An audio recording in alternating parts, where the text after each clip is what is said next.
Telugu Desam party incharge వర్యులు ఆదేశాల మేరకు శ్రీ ఎన్ రాఘవేంద్ర రెడ్డి గారు ఆదేశాల మేరకే కోసిక మండలంలోని మన కోసిక మండల కన్వీనర్ మల్లిపాటి రామరెడ్డి గారు, అదేవిధంగా జిల్లా ఉపాధ్యక్షులైనటువంటి సుత్రెడ్డి గారు ఆధ్వర్యంలోనే ఈరోజు బైక్ ర్యాలీ మరియు క్యాండిల్ వెలిగించడం జరుగుతుంది.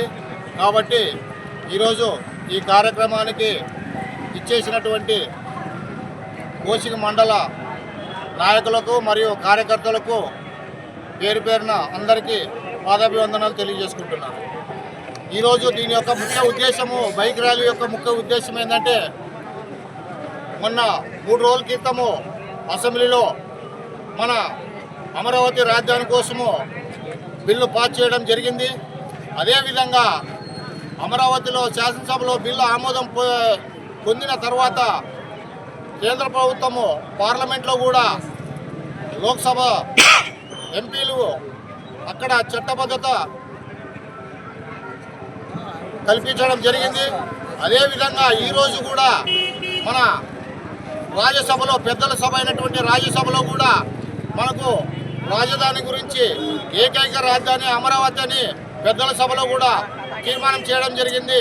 కాబట్టి ఆంధ్రప్రదేశ్ నుంచి ఏకైక రాజధాని ఏదంటే ఒకే అమరావతి అని కూడా చెప్పుకోవడం కూడా ఈ రోజు నుంచి అది చంద్రబాబు దయ మరియు నారా లోకేష్ గారు, పవన్ కళ్యాణ్ గారి యొక్క కృషి వల్ల ఈరోజు మనకు రాజధాని ఏర్పడడం, శాశ్వత రాజధాని ఏర్పడడం కూడా జరిగింది. కాబట్టి ముందు ఏ పార్టీలైనా కూడా జగన్మోహన్ రెడ్డి లాగా 3 ముక్కలాట 3 రాజధానులని చెప్పి జగన్మోహన్ రెడ్డి జేజమ్మ వచ్చినా కూడా ఒక్క అంగుళం కూడా కదిలించలేడని అమరావతిని కూడా ఈ సభాముఖంగా గంటపరంగానే చెప్పుకోవాలను.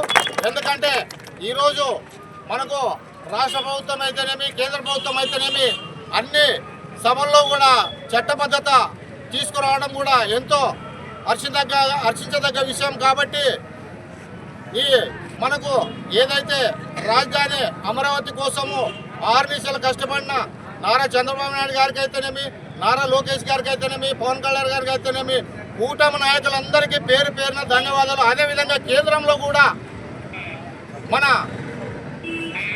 ఎన్డీఏ ప్రభుత్వం వారు మన రాజధాని అమరావతి బిల్లు పాస్ చేయడం కూడా జరిగింది. వారికి కూడా కేంద్ర మంత్రులు, ప్రధానమంత్రులు అయితేనేమి, మంత్రులు అయితేనేమి వారికి కూడా పేరు పేరున ధన్యవాదాలు తెలియజేసుకుంటూ, ఇంతటి అవకాశం ఇచ్చిన ప్రతి ఒక్కరికి పేరు పేరున ధన్యవాదాలు తెలియజేసుకుంటూ సెలవు తీసుకుంటారు.